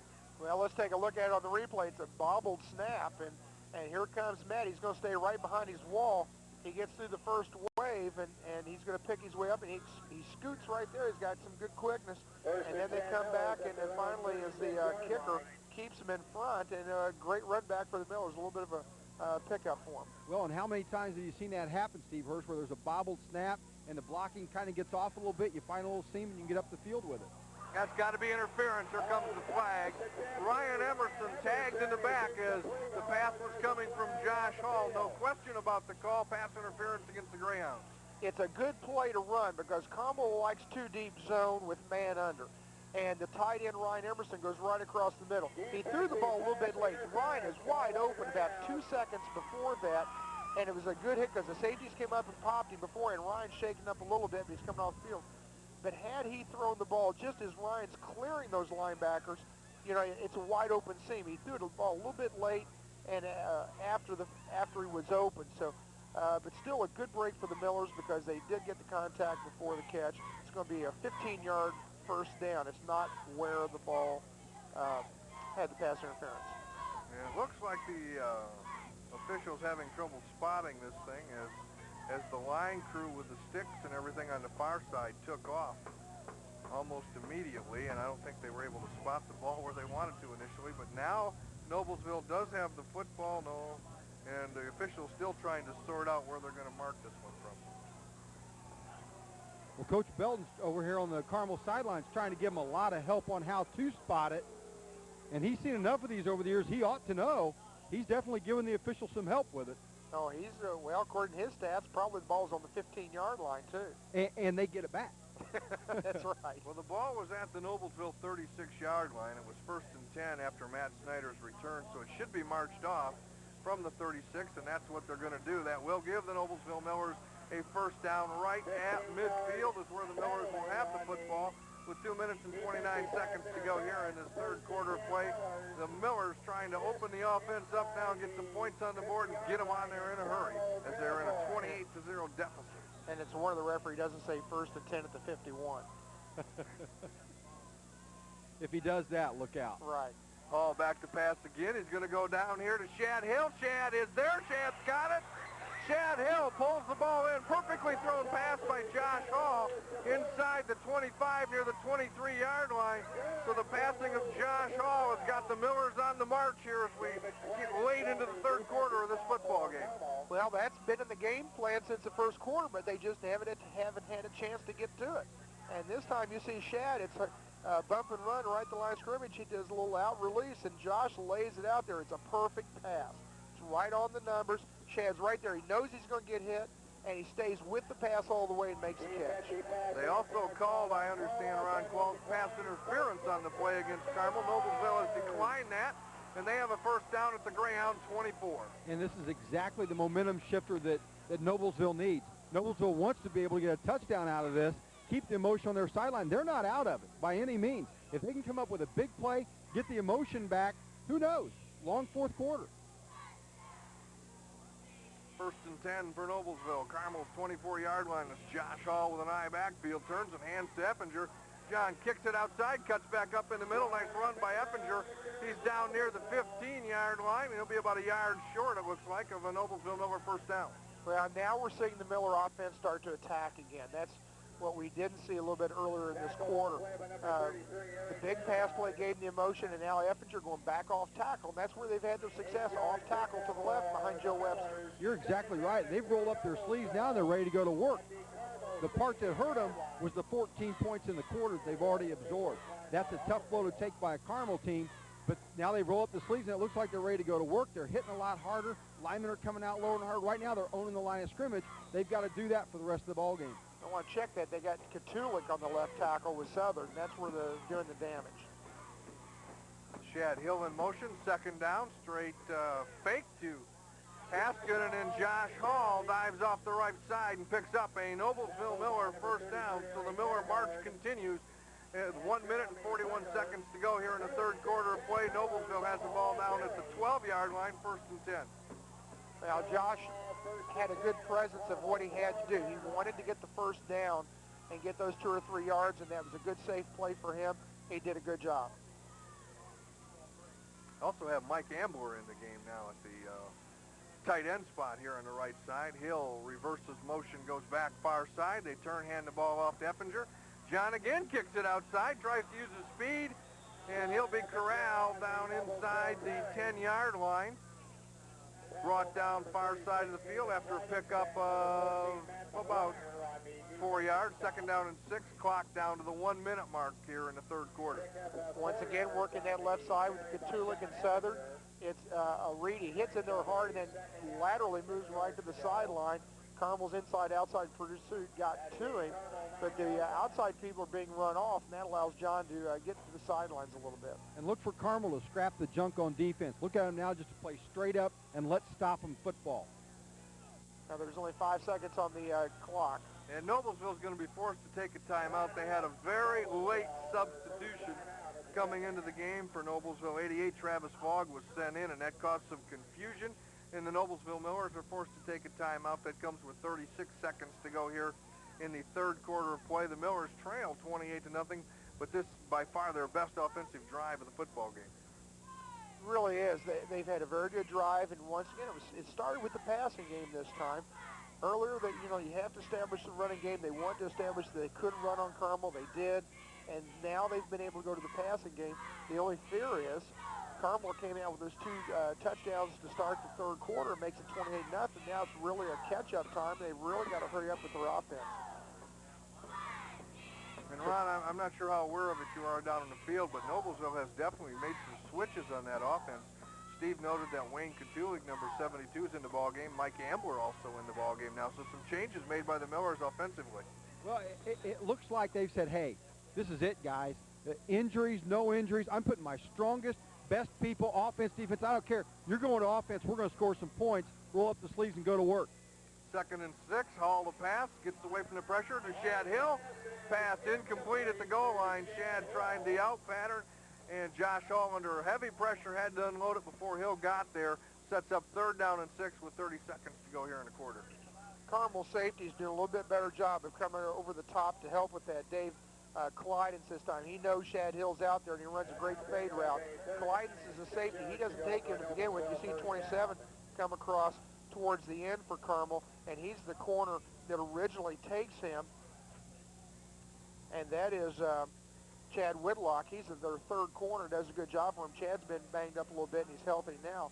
But they've rotated those 3 corners in, and they're covering the wideouts a little better. And against this wind, the crosswind, that's the toughest ball to throw, is that fade to the sideline.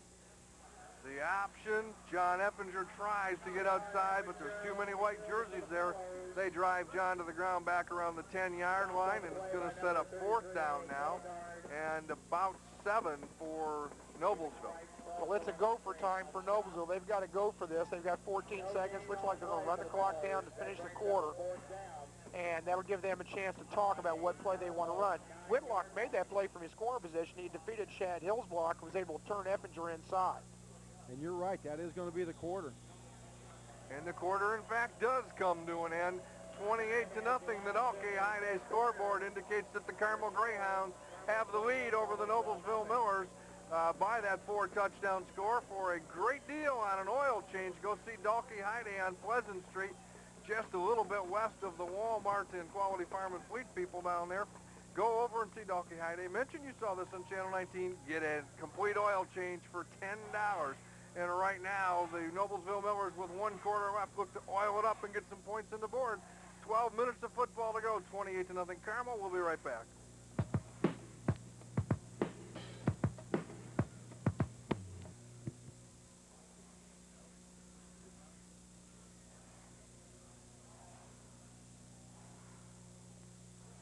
Why can't Noblesville do this all the time?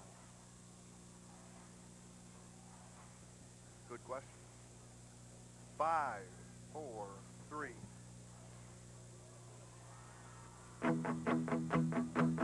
We are at Noblesville, the home of the Noblesville Millers, who right now are looking at a 4-touchdown deficit, 28-0. The Carmel Greyhounds have the lead in this ballgame. 12 minutes of football to go for this game and possibly for the season if the Millers can't get it on the board. And they're looking at a major play right now, 4th and 7. Right at the 10-yard line of Carmel. Hall back to pass. Goes deep to the end zone. Hill was there. Ball got out there a little bit late. Knocked down by the Carmel defense. So the Greyhound defense bends, but they don't break. They shut the Millers out of the end zone, and they're going to take over at their own 10-yard line. Here's we're just underway in the 4th quarter. Nice setup play. It was a pick pass. Split in. Does about 10 yards across the middle, and I don't know if we're going to see it on replay or not, but then Shad Hill's in the slot, and you want to get the ball to Shad, run into that sideline on the fade, and he picks right off the split in, and now he's one-on-one. But once again, the safety's there, and I'll tell you what, 36 for Carmel. He's had a heck of a ball game. Play that. That's Clydens. He's locked up on Shad, and he really made that play. We see the same situation that we had in the first half. Noblesville very methodically takes it down the football field, gets to about the 10-yard line, and on fourth down, in both situations, first half they went for the field goal and missed it. In the fourth quarter, they're down here about the 10-yard line and still didn't get it.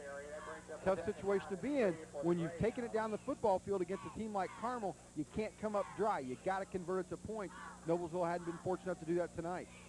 Credit the Greyhound defense for preventing that. That first down carry, the stop was made by Haskin. Clemens picked up 7, and Clemens will again be the ball carrier. Stopped short of the first down around the 19-yard line. It's going to set up 3rd down and 1 for the Greyhounds. They're almost less than 1, as a matter of fact.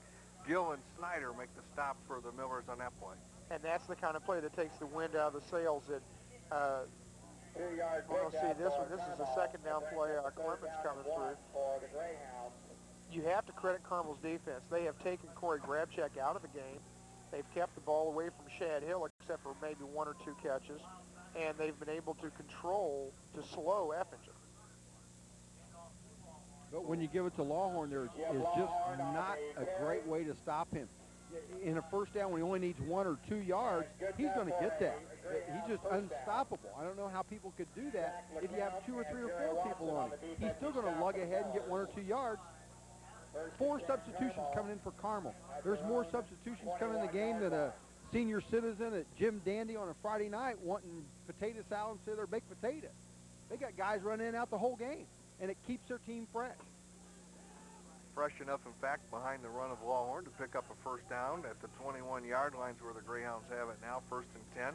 Clemens, the ball carrier, he's popped right at the line of scrimmage and manages to squirt through to pick up 1, maybe 2 yards. We're going to set a 2nd down and 8 now for the Greyhounds.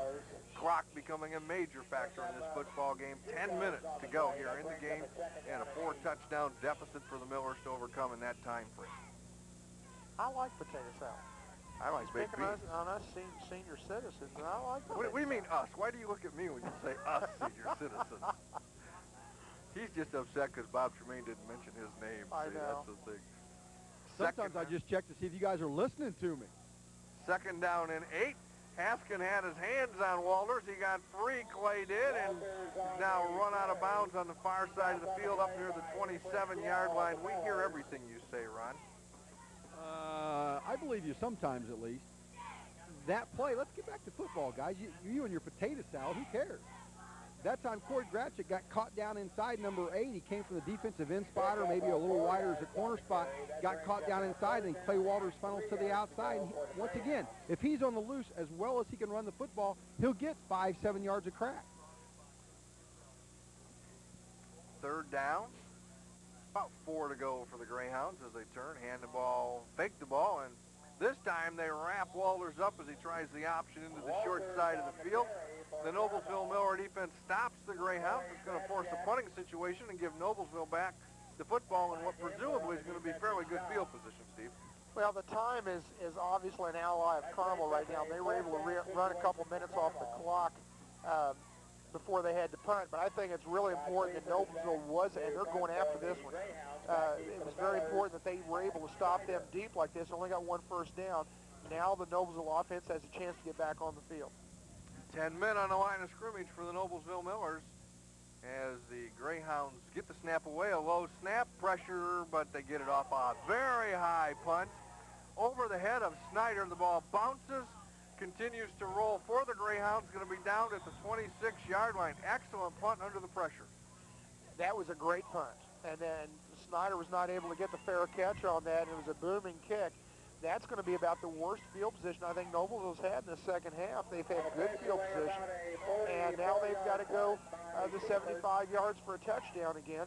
And this is what you want defensively. Keith Fiedler calls the defense for Carmel, and he's got them right where he wants them right now in terms of a long way to go and not much time to do it. At their own 26-yard line. Time, in fact, indicates 8 minutes and 30 seconds, 8.5 to go here in the football game. 28-0 Carmel as Josh Hall goes back to pass. Over the middle to Justin Haskin, and Justin is popped. Just as the ball gets there, it falls to the ground incomplete, sets up 2nd down and 10. Well, Haskin didn't like that very well, but that was a great hit by the linebackers. There's a nice little crossing route of the tight end and Haskin coming out of the fullback position. We're going to see it right in the middle of the screen. And as Haskin comes across, it's a delay pass across the middle. He's right across there, and they're just setting him up, and that's a good hit by the linebacker. And that's what you want from your linebackers. They want to make guys pay when they come across the middle. And 33, Eric Hedegaard finished him off. 2nd and 10. Eppinger the lone setback. Lawson adjusts over here with Shad Hill on the near side of the field. Flags are going to fly all over the field, which is going to be too bad because Shad Hill caught the ball and got up to the 40 for a first down, but I believe they're going to call motion against the Noblesville Millers. It's the same thing we've seen earlier in the ball game. It happened to Carmel once. Noblesville got away with it one time where they reset and then somebody goes in motion, but at no point was the team set for a count, and that's the penalty. And that's too bad because that was a nice pass to Shad Hill. And Carmel on defense that time did not look like they were set either. They were still moving around. It looked like a couple of guys were out of position, and lo and behold, receiver gets open, nice gain, but like you said, doesn't do any good when you bring it back with a penalty. 5-yard march off against the Millers sets up 2nd down and 15. The ball's at about the Miller 21-yard line. Clock begins to run again. 8 minutes, 10 seconds is all that's left in tonight's football game. Again, the lone setback behind Hall is John Eppinger. Lawson in motion away from us this time. They're going to go same pass to Shad Hill. Shad shows some nice moves to get a couple extra yards out of it. He's up near the 30-yard line where it's going to set up 3rd down and about 7. Good isolation on Shad right here, Steve. He runs down, runs that spot pass. He does a good job of really stopping quickly to sell that pass route. And then here comes the rest of the Greyhounds on the tackle. But that's a good pass play, picked up about 10 yards for him. Almost looks like he's so alone over there. It looks like they were set up like a hook and lateral. A trick play like that, he's so wide open. They're going to run the option on 3rd and 7, and it's not going to work as the Carmel Greyhound defense stuffs them.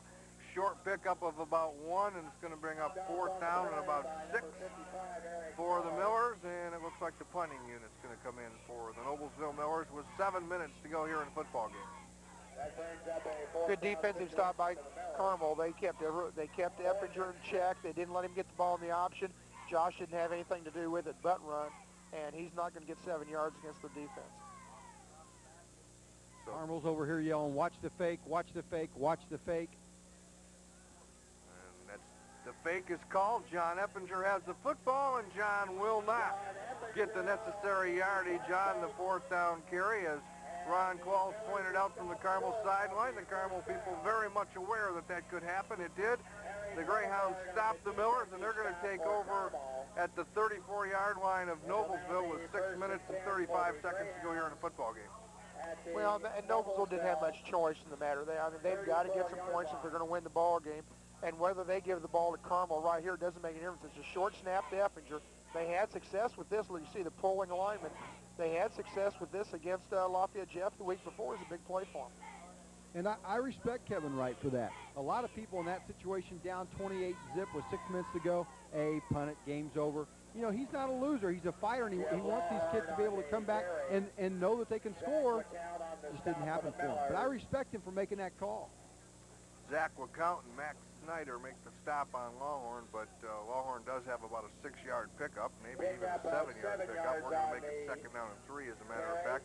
The Carmel Greyhounds, with just under 6 minutes to go here in a football game, have the football, they have the clock as their ally, and they have a 4-touchdown lead over the Noblesville Millers in this sectional semifinal matchup.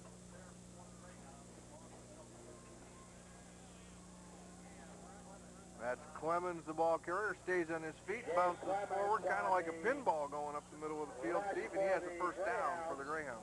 A couple of the Miller fans, I'll tell you what, Clemens has run well. He's kept his feet, he's getting hit, and then he's gaining 4 or 5 yards after that initial contact. And, you know, he's not the big guy that a Longhorn is, but he stays behind his people and runs well. You've got to give Carmel a lot of credit. They have really dominated this ball game at the line of scrimmage. You're not going to completely shut down a Noblesville offense, but they've kept them out of the end zone. And knowing how high-powered of an offense Noblesville has after watching them dismantle a good Muncie South team by scoring a bunch of points, you're right. They've done a great job of shutting the offense down, keeping them out of the end zone. Well, First we watch Clemens bouncing his way up the middle off one tackler after another, and then you see Lawhorn just bowling his way up the middle. Matt Snyder and Todd Lawson finally bring him down, but that's a very potent running game that this Carmel Greyhound team has. And that's part of the defensive package. When your offense controls the football the way Carmel has, and then able to play action pass when they want to, and they've got a great package with their tight end, painting, and then bringing Clemens out of the backfield, they can really do a lot of things. This is Lawhorn carrying the football on the first down carry. It was first and goal for Carmel, and he's down inside the 10 near the 8-yard line where he has second down. You see a lot of Noblesville Miller fans, some of them with a little dejected look on their faces, as you might expect. Rick Hall and Mike Ambler made the stop for Noblesville on that particular play. We're down to 4.5 to go here in the football game. Carmel with the lead and the football. Well, I think Clay Walters has had an outstanding game. He's been a big factor running the football early in some important drives, and he's thrown the ball very well.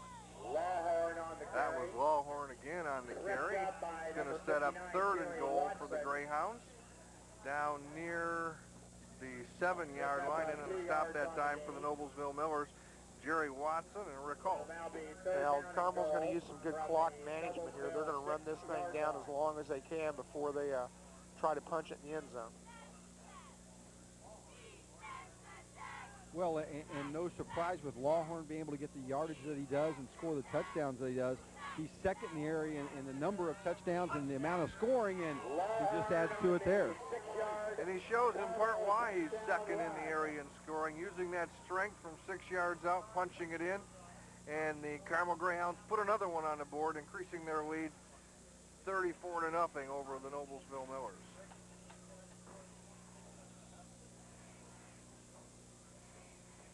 Now you see the replay, and Lawhorn just runs hard. And you know, at this point in the season, when you're in tournament time like this, you'll see teams put that, you know, that late touchdown on because they're going to stay with their bunch. They're going to put it in there, and Carmel's no different than a lot of ball clubs, you know, that are going to do that. There's a kick, and it's good. That makes it 35. Now it's 3.5 minutes, and now I imagine you might see some substitution from Carmel offensively, but I got a feeling they'll want to keep that shutout defensively and stay with their first unit. Well, there's Lawhorn putting it in to make the score 35-0. Carmel over Noblesville with 3 minutes and 43 seconds to go in the football game. We'll be right back. I'll give Lawhorn 2 touchdowns.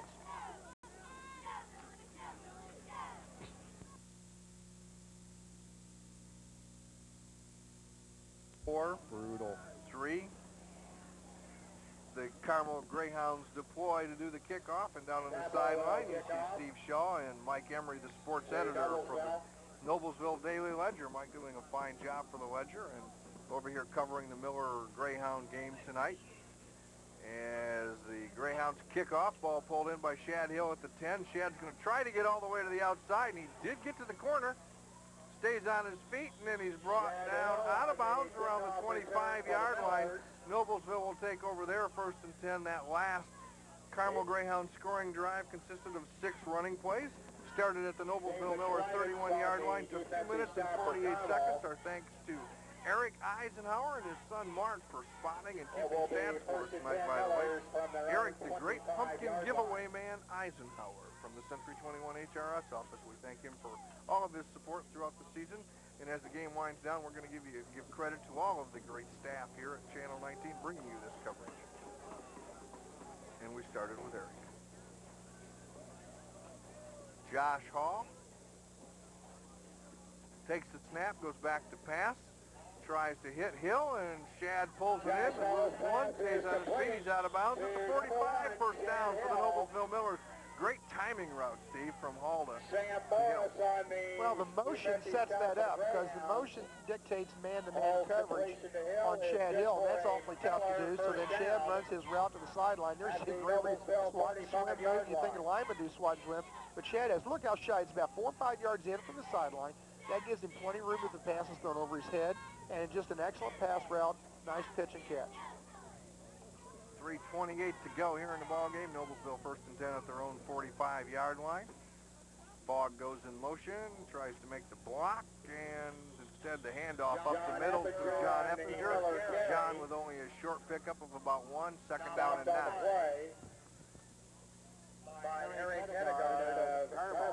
And this would be a situation with Noblesville getting that late touchdown scored on them. Carmel still had their starters in, 28 points. Some people might think you're running the score up. I'm sure Noblesville's looking at this as, hey, you scored one just a minute ago against us. Now we want to break your shutout. Second and 9 for the Millers as they do in fact, try to break the shutout. The pass is knocked away, intended for Shad Hill. Good defensive coverage by Carmel's number 36, David Clyden. We have mentioned his name quite a few times tonight. Clyden has played a very, very good ball game. He's an outstanding defensive back. That time he almost got a pick on Shad Hill. He just set him up. You can take a chance when you're up 20 nothing or 35 nothing. You take a chance and go for the interception. Remind a laid back earlier in the ball game. But he came up, he's covered Shad 2 or 3 times down the end zone and taken away fade routes from him, and that was an excellent defensive play. Clyden has had an excellent ball game. Third down and 9. Go ahead, Ron. As their entire defensive unit has had a great ball game. A great game plan. You've seen them checking their wristbands, moving their front, blitzing from time to time. Great game plan by Carmel. Looks like it could be a shutout. That is their second timeout. Well, there's a timeout taken on the field by the Noblesville Millers. We want to take a moment to mention some of our sponsors we've been talking about throughout the course of this game, one of which in particular who brought you the halftime report with Ron Qualls as we talked to Coach Kevin Wright. The Mid-State Truck people, we certainly appreciate that. Mid-State Truck Equipment of Fishers. We see John Davis at work down the field. Mid-State features Boss snowplows, Steve. Now, that's going to be important to you, I know that. I don't want to use those in November, though. Grotech. But I'll buy them now. It's a good time to buy them. Grotech and Heinecker salt spreaders and WeatherGuard van and truck equipment. Steve, I'm just trying to get this done, all right? You're doing a good job. Do you mind? This time of year, Hurst would want a spreader, that's for sure. Yeah, he doesn't need a spreader the way he spreads it. Hey, mention Channel 19 and get 100 hours off your snowplow from Mid-State. That's what Steve's going to do next week. Tim Bratton and the people at Mid-State, thank you so much for bringing us tonight's halftime report. And what? I'm trying to read these things, Steve. You're distracting me. Let's talk about that Kokomo Mustang game last week. Okay, let's not. It's third down and 9. Josh Hall, big trouble. He's down. Sack made by the Greyhound B.J. Hammer, and he's one of the big guys in that interior front. He just takes an inside rip move, and offensive line for Noblesville, the heart's not there right now, and he's got a straight shot at him, and that makes it fourth down. You know, I thought we at least have a 7-day moratorium on the Mustangs getting beat. Really, you are cold-blooded. The guy has the #1 team in the entire country. The guy doesn't lose a ball game, and you want to get cold on him 6 nights after a loss. You're brutal. Well, you should have seen what Kevin Roth did to him on a coach's show. Lawson's punt pulled in at the 31 by Stevens. And Stevens stays on his feet up the middle near the 42-yard line. And Carmel will take over there. And as we move down to the end of the game, we do want to go back and congratulate Steve Hurst on this Kokomo Mustangs team this year. They had an outstanding season. They got beat by a very good Racine team, and I hope you had a chance to catch the coaches show and hear the reports from all the area coaches about their games on Friday night. And also Coach Kevin Roth's discussion with Steve Hurst about the Kokomo Mustangs. Still got some football action going on for Kokomo, though, don't you, Steve? Yes, the Mustangs are going to be involved in a Midwest tournament. We play at Kokomo on Sunday, November 5th at 2 o'clock against the Sangamo Express, team out of Springfield, Illinois. So you Noblesville Miller fans, even as you watch your Miller season come to a conclusion here against this fine Carmel Greyhound team tonight, remember you can still get a little flavor of Noblesville football. Get up and follow Steve Hurst and the Kokomo Mustangs as they're in the tournament. And for the Noblesville Millers, as we wrap this game up, let's look back at this season. It's been one that's been a little bit up and down, as you see John Eppinger and Wayne Katulik sitting on the sideline there, and there's Josh Hall. They're unhappy tonight, as to be expected, in a one-and-out type tournament, but they had their moments this year where they really shined and shined brightly. That's true. This is Coach Wright's 4th year with this group, and a lot of these guys started as freshmen, and they really felt that this was going to be a year, it was going to be a breakthrough year for them, and unfortunately it just hasn't happened. They're going to finish the season 4-6. You see the sophomore running back for Carmel, it's going to be brought back in a holding penalty. This kid can run. Yes, he can. He's got some good things. Talked about a sophomore playing for Jim Belden, and to some degree you see why there. That's something to look forward to for the Carmel fans, but as Steve pointed out, a flag on the play back at midfield. This one will be coming back. And I know, Ron, you've been down, you've been on both sidelines tonight. We've all been very impressed with this Carmel Greyhound squad. They took Ben Davis to the wire here a couple weeks ago, and they may be on their way on a march to the Hoosier Dome. Well, and that may very well be why Coach Belden decided to keep his starters in there on their last score, getting up to 35 points. He wants them to have that extremely strong surge going all the way through the playoffs as long as they possibly can. You don't want them to back off for a second, and by leaving them in late, getting the other touchdown, boy, these guys can flex their muscles with a big fullback, a nice quarterback in Clay Walters. You know, I like the tailback with Clement. There's just not a lot of holes in this offense at all. It's a very solid group. And defensively, you've seen what they can do tonight as they took on a very powerful Noblesville Miller offense and shut them off the scoreboard as this game winds down to an end. We'll take a quick moment here to credit the crew of Channel 19 that's been bringing you tonight's ball game. Down on the field with some excellent coverage, as he always does, Bruce Roberts. He made it back from the airport in time to be over here with us. Our own Ann Mayer down assisting Bruce tonight, and we certainly appreciate her being out here tonight following the game. Jay Bozier bringing you the shots from upstairs that you're looking at right now. Of course, John Davis supervising things. Down in the truck, Chan Bozier and Matt Willie bringing you all the switches and the edit and the replays, and we can't do it without them. Of course, Eric and Mark Eisenhower up here in the booth spotting with us. Final score tonight on the Dalkey High Day scoreboard: Carmel 35, Noblesville 0. For Carmel, they'll advance to the sectional championship game next week, and for Noblesville, the end of the season. It's a good, hard ball game for both teams. I thought they both came out well and played hard, but I think Carmel was a little more focused. They just kind of hung in there with their game plan and really won the game at the line of scrimmage and controlled things. Good time management by Coach Belden. Did a great job having his team ready to play tonight. And Noblesville, you know, they've had some good ball games this year. They've done the first game against Carmel, 33-30 was a big one. They won their homecoming. They came back and won a couple other ball games in there that were when they really played well in some situations. But, you know, unfortunately, they were too much of a roller coaster team and couldn't put a couple games together. And they played a great game against Lafayette Jeff last week, but just couldn't quite bring that emotion back tonight. And we talked to Ron Qualls about this powerful Carmel team. That's one reason Noblesville couldn't get it back tonight. Oh, exactly. They are very, very strong, but the same sentiments from down here. The Noblesville kids, when they play hard, they are as good as anybody that they ever play against. It's just that they have so many peaks and valleys, it's difficult for them to do it. My hat off to John Effinger and his classmates. They've had a tremendous run. Nothing to ever be ashamed of for those kids. Absolutely not, and we've been very proud to cover a lot of these kids for 4 years here on Channel 19, and for the rest of the Millers, we'll be back covering them next year as they will continue to improve this football program here at Noblesville. We thank all of you for tuning in. Check with us early next week, and we'll let you know what our game coverage is going to be next week as we continue to cover football playoff action here for our Hamilton County squads. But for tonight, the final score, the Carmel Greyhounds 35, the Noblesville Millers 0. Carmel advances to sectional final action next week, and we will have